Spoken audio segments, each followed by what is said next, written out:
Yo guys, what's good? It's Jaguar Kevin's. Welcome back to my production series, fresh out the oven. It's where I dive into my beats a little bit, show you some tips and tricks. Hopefully you can get some techniques out of it to use for your own. I just want to thank you guys for getting me past 10,000 subs. It's so dope. Let's keep moving forward. Let's get some more. Tell your friends. All right, on today's episode, we're going to be diving into a G-EAZY TYGA type beat sort of thing. It sounds pretty similar to Taste in all honesty, but it's like that driven vocal sample kind of sound. Drums are around 90 BPM. I think it's 94, so it's got that kind of just bop to it and a little bit of a West Coast feel. Not describing it anymore. Let's just get into it and check the beat out. So here we are. Play the beat and then we can kind of just go through each layer and I'll show you what's up.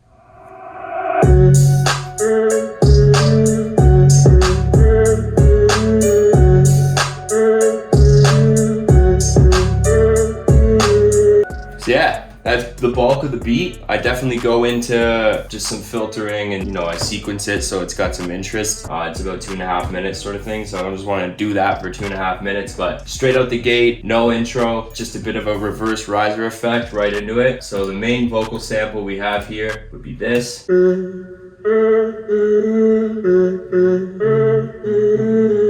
And I used a VST called Exhale by Output. It's super dope. A lot of people use it. Definitely check it out. I used the sound Nice Male Oz. It's in A flat minor and I detuned it 14 semitones down. Not detuned, I pitched it down. This sound is actually used on a super big hit. I think it's a Beyonce song. It's in a different key. I'll turn it up so it sounds like remotely similar so you can actually hear it, but it's this song that.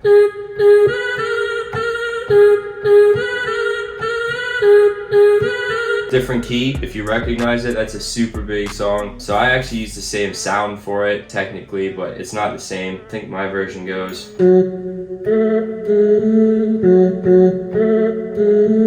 You get it. So that's the main part. I just bounce it out to like a wave audio. That way it's just easier to manipulate than MIDI. Generally, if I'm gonna do a lot of manipulation and add a bunch of stuff, it's just easier on the CPU. On top of that, there's this vocal texture. Can't really hear it on its own. Well, you can, but I just wanted it to be like chants kind of thing.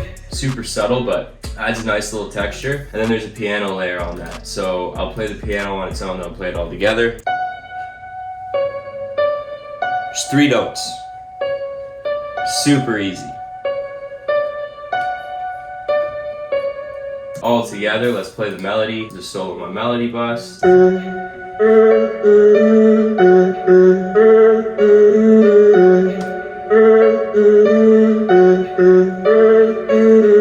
So that's the whole melody there. That's the main melody bit, and then I'll go in and break it down with some 808s and some drums, but that's pretty much it for melody. Into the 808 section, it's real easy. It's like this kind of West Coast bop.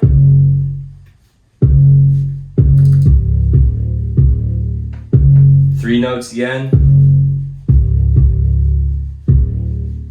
C sharp, D, F sharp. Super basic, kind of just follows the drum pattern, the kick pattern, which is really simple. I'll show you in a sec. Next, you just add the drums to it. Bounce is all you guys like to say. It's a really, really easy drum pattern. Kicks are just kick, clap, and pretty much a straight hat pattern. 1 set of pitched rolls and 2 open hats. That's what the drums are made of. So let's check them out.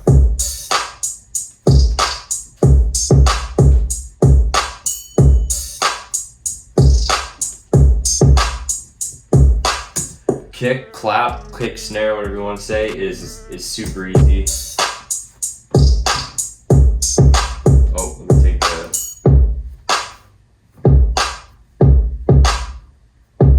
just straight hats on top.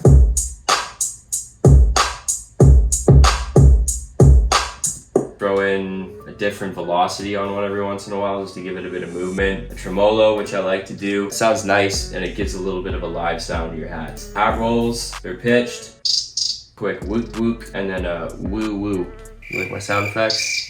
Yeah, open hats is what really gives beats bounce and like breath and things like that. So you guys should add a lot of open hats. Not a lot, but add the open hats, add some cymbals and things like that into your drums because it's where people are gonna be like, oh bro, it bounces so much. It comes from that. So yeah, just every offbeat there. Not every offbeat, but on those couple offbeats. So then together, let's check it out. You hear that now. Oh, I got a triangle in there. Secret sauce for my drums. I'm giving it away right now. I'm about to expose myself. I'm feeling vulnerable. I never showed this. This is my drum secret sauce. All you audio nerds out there, you can scream at me for doing something wrong here, because I'm about to for sure. I don't care. Gets the end result that I like. If you're out telling me my beats sound good or anything like that, I fooled you. I put Sound Toys makes a plugin called Decapitator. It's basically just a saturator, adds a bunch of saturation or gain, kind of distortion, whatever you want to put it on. And I put it on my whole drums bus, turn the drive up just below 2. I usually don't put it past 2. I know a lot of other people, if they do this technique or if you use something similar like a soft clipper on FL, people push it way further than that. It sounds dope with certain beats, but with this one I wanted a cleaner feel. I didn't want it to sound so gritty. I'll just play it without it and then I'll add it to it and you'll hear it just pop. So this is without it.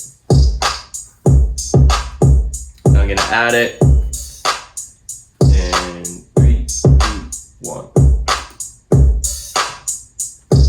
Way harder. This adds this big punch to your drums, puts in a nice amount of saturation, makes your drums come to life. Whenever I do collabs with anyone, we'll do mixes, and 9 times out of 10 the other person hits me up and they're like, yo, your drums pop harder than mine. It's the exact same drums. I'm like, yeah, I just put Decapitator on all of them. You can call me a fool or whatever, but you gotta do what you gotta do to get the sound you want. So break the rules, folks. Break the rules. And that's basically the bulk of how the beat's made. I'll go into a little bit of how I structure it, but y'all pretty much got the beat there. Let me play it from the beginning, or let me play it from halfway through this actually. Into the filtered section, I'll kind of explain how I add different parts.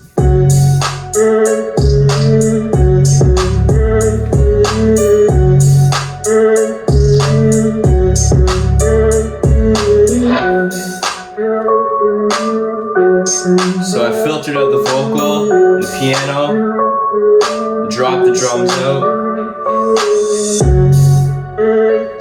keep the drums minimal, and then bring them back.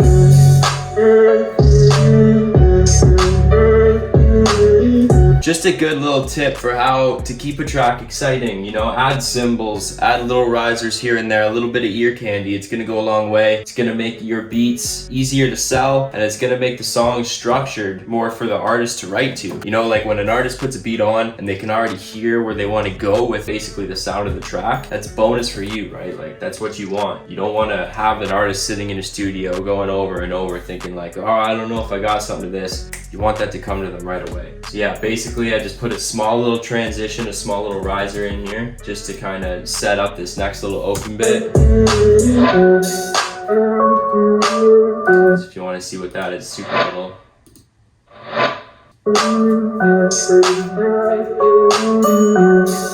What we did is we filtered out the vocals just with an EQ, filtered out all the highs. I put a flanger on it just to kind of give it a little bit of a different feel. Let's play the 2 vocals so you can hear the difference when it comes in. So this is filtered. And then, so it adds a lot more breath to the track and it just gives that feeling of change without having to change the melody or add an entire switch up to the beat or anything like that. And these moments are what's going to give artists, you know, that feeling that they can actually write to the song or go in and freestyle to the track. Basically, I do that a few times sort of thing, is that similar kind of take. It's how it goes. It's what we do. I can show you guys a little bit about how I master it. So basically the mastering process I do, really straightforward. I don't dive into anything too crazy just because of the amount of beats that I put out. I can't be spending too much time on mixing and mastering. You can spend hours and hours and hours and hours fine-tuning things like that. When you're putting out your full releases, totally recommend it. If you guys are just making beats, you know, like 5, 7 a week, whatever you're doing, 2, 3 even, it can be a lot of extra work to mix and master those tracks fully. So I use Ozone because Ozone has this amazing streamlined process. I've got Ozone 9, the latest version, I believe it is. I'll show you a little bit about it. Let me take it off fully and we'll just restart. All right, so this is what I would do to master my track. We're gonna play the loudest part of your song. Generally, I've just looped this part of it. We're gonna go to Ozone 9, open it up, and it's gonna come pretty bare like this. Now, this is also what I do that's completely wrong, so audio nerds, get ready to put me on blast. Play the track. We're gonna see it's peaking big time, right? So I'm just gonna let it play and get the max amount of peak that we've got. heads looped. 2.8 dBs over 0 is what we're peaking right now. I'm gonna turn that down so it's got about -1 of headroom. So I'm turning it down to -4, and then I'm gonna do this. I'm gonna play it, and I'm gonna click this little button here that says Master Assistant and let it do its thing, and then go in and fine tune some things. Now watch this is magic. So you get to pick modern, vintage. Reference wise, I want the intensity high, I want it loud, and I want it for streaming, not for CD. Now it's gonna analyze the audio and add EQ, dynamic range, it's gonna add a maximizer, and it's gonna do basically a overall master on your track. I go into this afterwards, edit and tweak it a little bit just to get it the way I really like it. The song goes out, and basically the same day I made it, almost 9 times out of 10. Some people could disagree with that, but it's really helped with my workflow, and I don't hoard tracks that way. As you can see, it took out a bunch of the low ends. I'd probably go in and just adjust my 808 a little more rather than take this much out of the whole mix. It's added quite a bit of the high mid frequencies here, and those get a little tinny in headphones. They kind of hurt your ears sometimes, so I turn them down and try and trim the actual instruments that are causing those frequencies rather than do the entire mix. But that's a good starting point. Bypass the dynamics here as far as compression and stuff like that goes, but turn it on and play with it if you like. It adds a lot of dynamic EQ, which is dope. I love this because it automates it all fully. So any really harsh frequencies that are poking in, it's gonna go in and duck those as it's happening. As far as your maximizer goes, it cranked it here. So I usually like to turn it down just a touch because I'm gonna add a vintage limiter, which is gonna push it even more, but it adds this warmth to the track that I just love. So I'm gonna turn it up here. So vintage limiter here. And you can hear it as soon as I turn it on.